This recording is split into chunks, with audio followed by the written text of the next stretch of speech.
ESPN's and former Alabama quarterback Greg McElroy, our neighbor here off to the side here on Radio Row. Man, how you doing?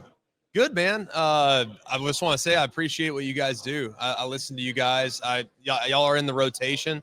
Really started really listening last fall.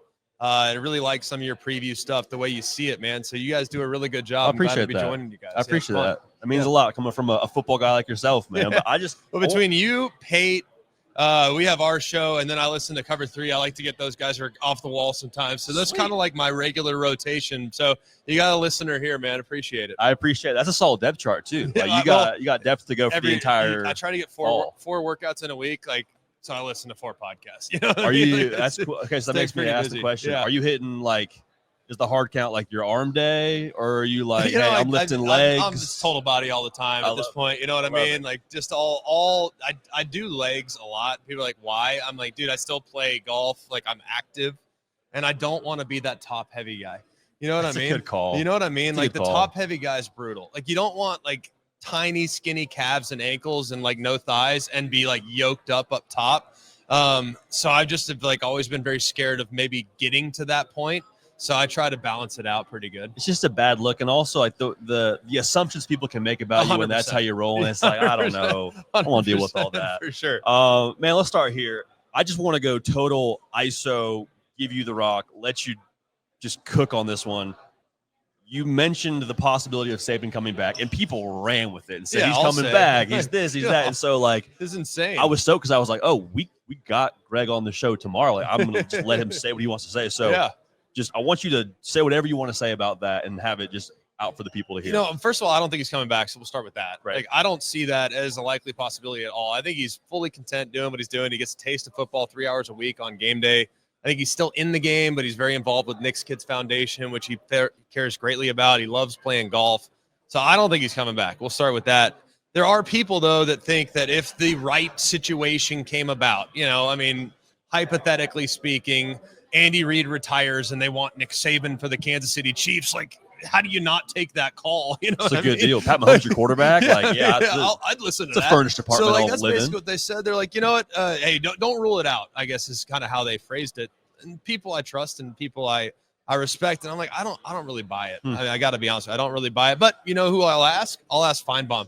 Like, yeah, I'll see if he's heard anything because he's super connected and knows a lot of those same people and see if he's hearing some of the same stuff. So we're on the show yesterday with Paul. I'm like, Paul, like I wouldn't even ask this question if it didn't come from a place that has been pretty reliable for me in the past.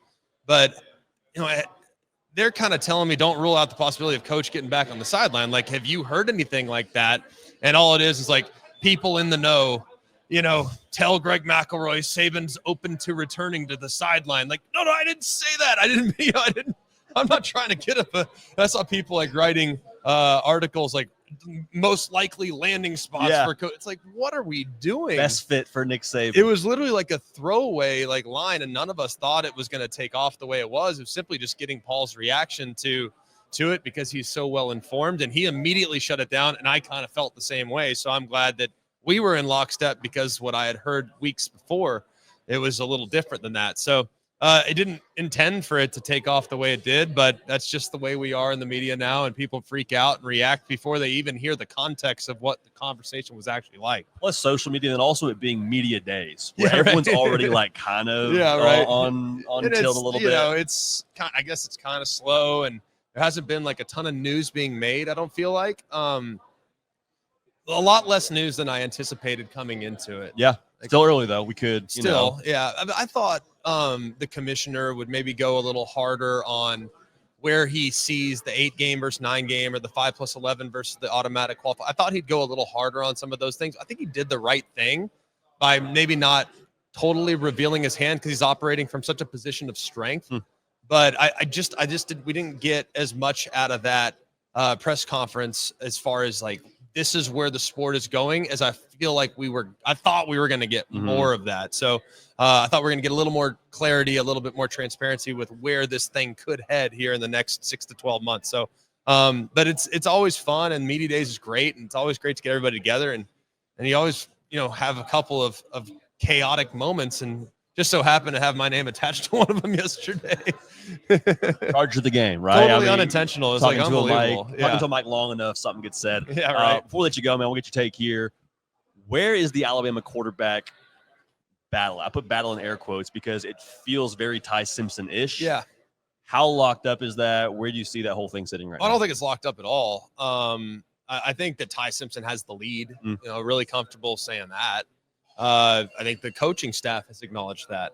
But I also think there were times 2 years ago when he was in the competition with Jalen Milroe where there were people that thought he was the most talented guy on the roster from just operating the offense. It just never materialized in spring and summer and in fall camp. He just couldn't seize control. So the longer it went, the more the team started to gravitate towards the playmaking ability of Jalen Milroe, which is totally understandable.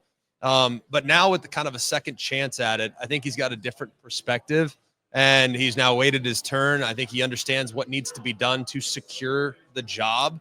Now it's just about doing it. And no one questions the makeup. No one questions the skill set. No one questions the talent level. I think purely it's about actually doing what it is you're trying to do. And that's lead the team and secure the job. So I think it's pretty straightforward. He goes and plays well in the fall. He'll be the guy. He goes and plays okay in the fall. He'll probably still be the guy. He goes and doesn't do well in the fall.